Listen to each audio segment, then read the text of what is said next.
Here's the thing. When you swing it normally in your swing, I'm gonna try to do it as the best I can.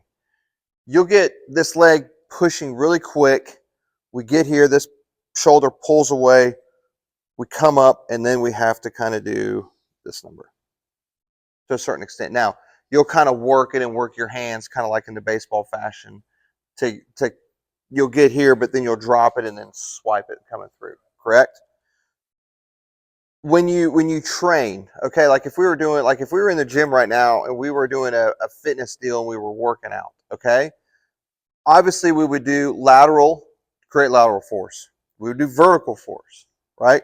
We would do rotational force, but we would also do anti-rotational force. Now, why would you do all of those but then do an anti-rotational workout? So the anti-rotational, I mean, the easiest way to see an anti-rotational is when they kind of put on a strap and it wraps around your shoulders. So if I was doing a step back lunge with my right leg forward, I would have it pulling right so it opened me up, right? Because if I step back here, this should open up, right? Especially if I have a weight pulling me back and around, correct? But you do that so you stay stable here, okay? And the reason is that that's where the separation comes in. So I turn back and I get in here. This doesn't rotate. This is the stability. This is the anti-rotational piece, correct? So I can get, now this goes into the mat.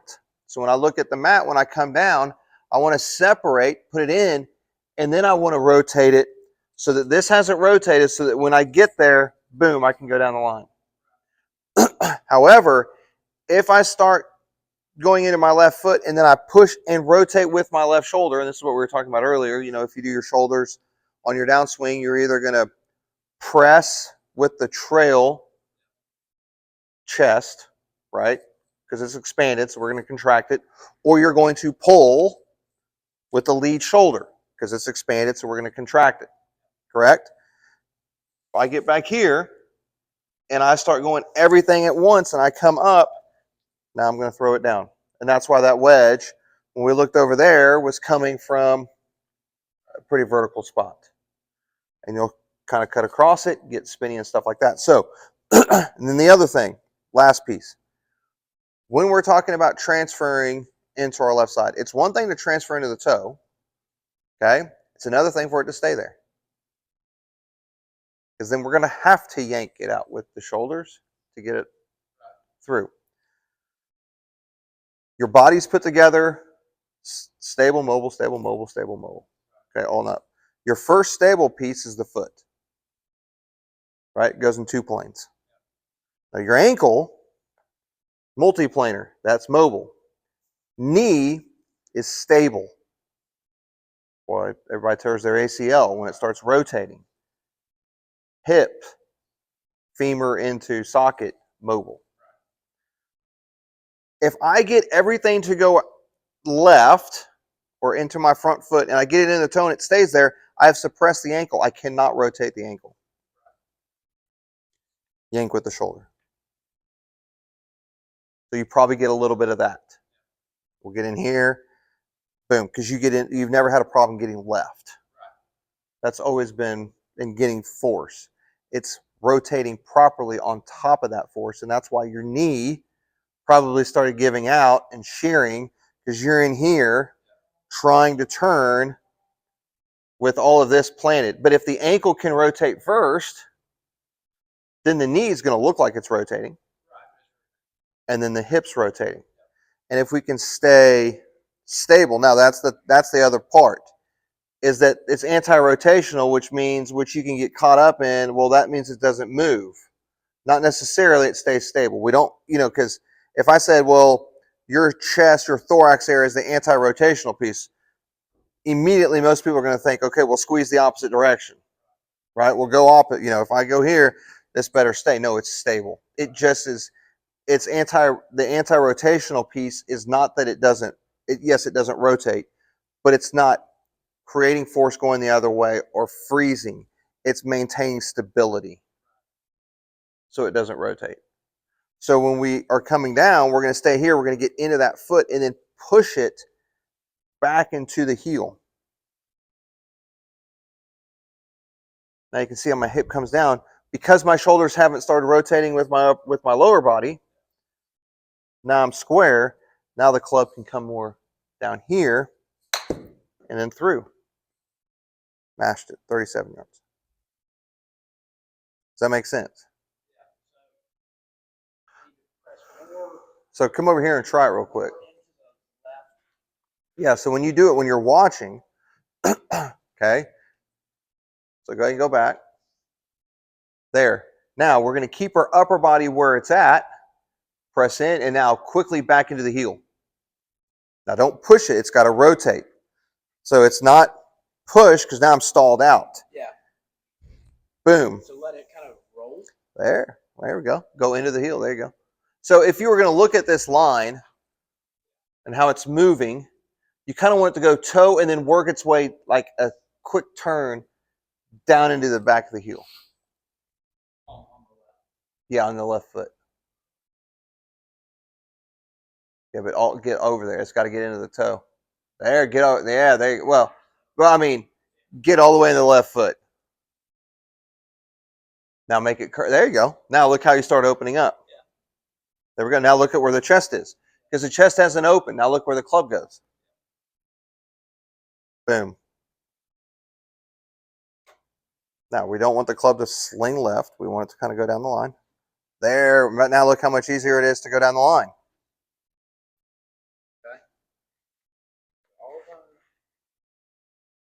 There. We still want that foot to stay stable, but yes. That's the exaggerated. Then you can go there. Right now, I would almost imagine that we're getting in. Yeah, it's on. We're going too far, and then we're pushing it. Correct, because you're probably, because once I get too far out, okay, or once I get so far over that I've suppressed everything, I can't turn from here. Right. Now it's become a squat. Yeah, just up. Correct. Now I'm pushing through my quad, right? Because I got to get this here. But if I can separate, get into the foot and start rotating, now I can use my glute to pop it. Right. Here, nothing. Yeah, Straight up. Yeah, that's very much what I thought. I thought, okay, I'm pressing, but I'm here. Correct. Now you're just, a lot of thins. And then look at what happens. Then your hands stand up, toe comes down. There. Now we want to keep it flat. We want to keep that foot flat, but yes, you got the idea. There. See, now you don't have to try and rotate through so much. And now look how that club comes straight on through. There. Mm-hmm.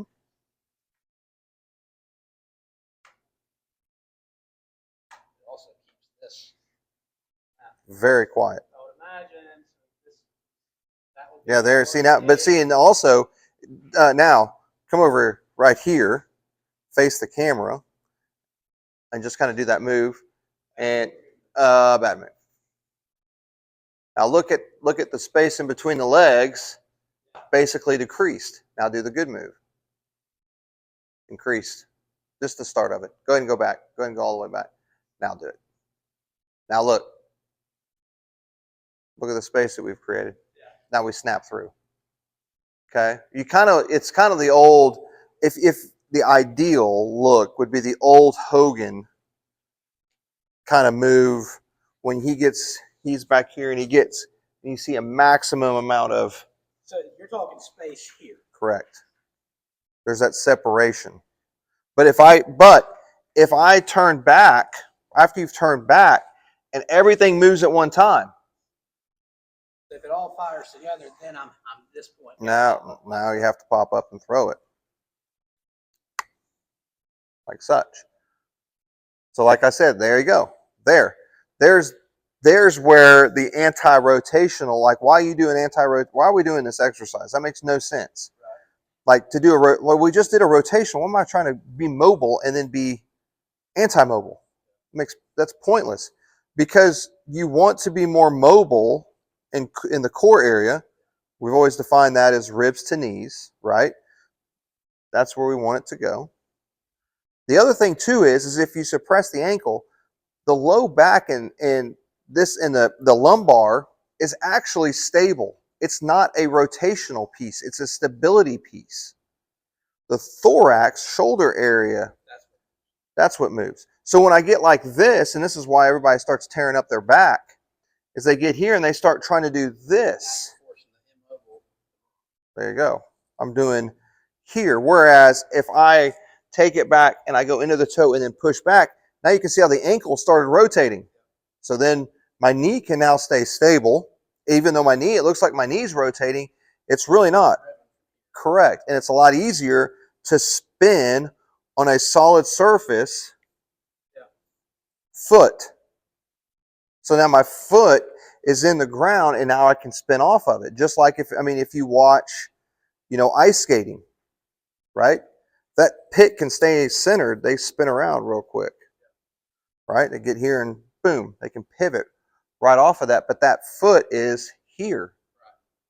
So that stability part, now I can flip it. Then it works its way up to where I'm not having to flip my hips open, but I'm actually, the ankle's already rotated. Now I'm squeezing and pushing them back. And would it be good or bad? I've got like a little half tennis ball thing. I mean, one of the drills that you'll see a lot is the button. They push down the button and push back. The only problem is if you push all the way here and then push back, well, now I go this way. Right. You still kind of want to push the button, but it's boom. But now I'm pushing and rotating there. Does that make sense? Yeah, it's making sense. That's what we're trying to accomplish, because if I go, what you're probably doing is getting, I'm sure of it, we just don't have the video, is that it's here. There. Now, the difference is the amount of force that you are able to generate already makes up for a lot. Right. That Band-Aid's a lot. Right. If you didn't have any force, it wouldn't go anywhere. Right? So when you're doing it now and you hit it normie distance, you're being sufficiently inefficient. Like drastically inefficient. Right? When you hit it a normie distance, because you put so much power into it as it is, that if you hit it, like let's just say, obviously the shot before 168, well, that's not how far you hit a 7-iron. That's more than normie's side of it. Right. That's close, but that's closer to what normies hit it. But that's you not being efficient at all. Because you had 95, your club head speed was like 95. Should be here going through. That should come out, probably fly what, 80, 84? I'm looking for on mine like anywhere about head to screws 87. Yeah, it's right around 85, 86 average. So, which is where we want it. But that's where it comes into play, is I've got to get that. You see, I'm still getting my hip to extend. I'm still getting my right to internally rotate. Still getting my glute to push and my shoulder to get pulled down the line. Everything's together. There you go. See how, yeah. And then when you also do that, you unload it too soon. Right. There's the fins. I don't really jump about them. Yeah, there's scoopy, thin, toey. Whereas if you can get in here, boom. Yeah. Now look, I'm not unloading that one till there. I'm trying to figure out, here's the back. How can I ingrain? There. There you go. Mm-hmm. There we go. There we go. Yeah, and it also feels like I work a little more back, which that would make sense. Correct. You got to push your hip. Yeah, that's where the early extension comes in. Is you'll see people all the time. They start working. They're like working really hard, right? They get here, they're working really hard to get into this foot, but they push. Well, when you push, there goes the early extension. Now we're in trouble. So, would you say this? this more torque? Is that what we're creating? Like, how, I'm Yeah, trying to figure for out, sure. like, For sure. the press, like that's a press. Yeah, there's going to be a lot of That's torque. press. But you're wanting the press and the. There. We got to go lateral, vertical, then rotational. Right. All right, now tell me what I'm doing right now. You're basically going lateral and then just vertical. No rotation. I mean, it's hard to rotate. Now, it'll look like rotation, Right. but there's no real force. Right? Here, I can get the lateral and the vertical almost at one time. Right here. So that's more lateral. Right. And then the vertical and then the rotational comes in, but it's kind of. Once I'm in this spot, then it's just clear. Yeah, go through it. Yeah, straight down the line. Rotate as much as you want. Push as much as you want, squeeze as much as you want. Because once I get to this point right here, see, I mean, look how far over. I mean, look how into that left side. Now, if I push, bam, there I am. I'm automatically going to get this hip going backwards, and then I start coming through it. So we're just getting it there, right there. Now push, boom.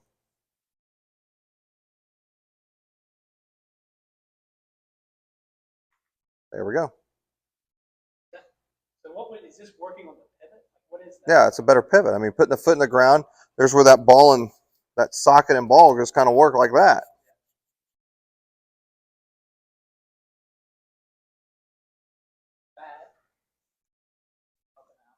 Mm-hmm. Mm-hmm. Correct. Yeah, you can see it right when you do it. There. Now I feel like I'm still. Then it covers the ball. Then it covers it. Mm-hmm. I mean, if you take, it's like, go back to some of like the premier ball strikers in the last, we'll say 10 years. Okay, that's a fair group of guys that have like really taken it. And if you look now, the only one that's an anomaly is going to be Scotty. Right. Scotty's just a completely different animal. Yeah. Right now, the thing is with Scotty, he still gets into his left side and he stays there, and he just sits on it so well, and that's why he keeps the club face so stable. But trying to compare everybody else to Scotty is kind of a fool's errand. Okay. But if you look at guys like Koepka on his run, everybody, it looks like he gets back up here. But if you watch him, he is so covered and his legs extend back in such a way that it pushes his butt back and his chest forward so that when he gets down here, he can de-loft it so well coming through. Right? John Rahm, another one, staying stable through. You'll see him clear out, but you see his chest staying there, stays down and through when he's hot. Right?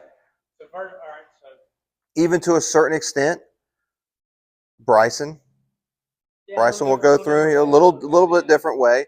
But the one other one, I mean, it's a little bit different is Rory because he's so small and he opens up. But Rory gets in trouble when he pops open those shoulders too soon. Then that's when he gets that high hook or block. Right? Now, if you went back to like Tiger back in his 2000 days, he did this very well when he was down and through. And then that's when, they always talked about the Olay. His Olay was he would pop, and that's how he blew out his knee, was he's popping that knee. So he'd pop it, but if he popped it in the shoulder, and that whole drill that he does where he lets it drop here, he felt it dropping, right? But what it was he was separating, no rotation, because you can't drop and rotate at the same time. The other one too, Rosie. If you go back and you look at Rosie's pre-shot routine.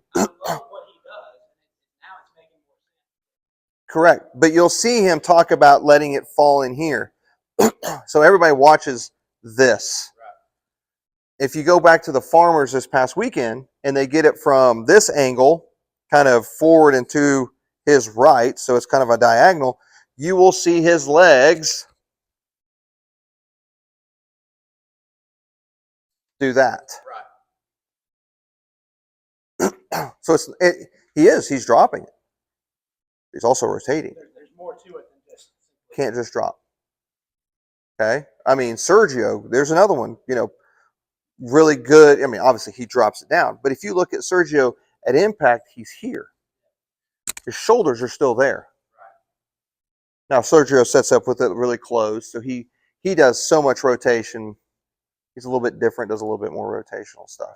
Correct, but I mean he's still down there. So all right, I've seen drill. I don't know the purpose of it. I asked them. They almost have like a big range basket.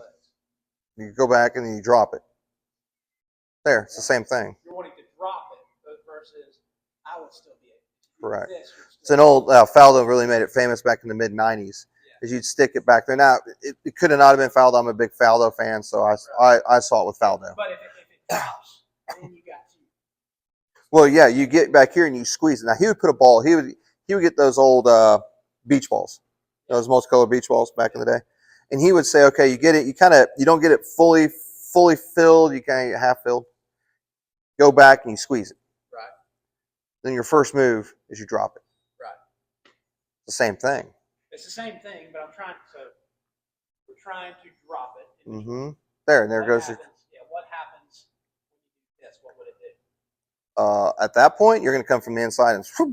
Yeah, I'm talking about like does it still drop? The thing in between your legs. Say I had to. Oh yeah, that would still drop.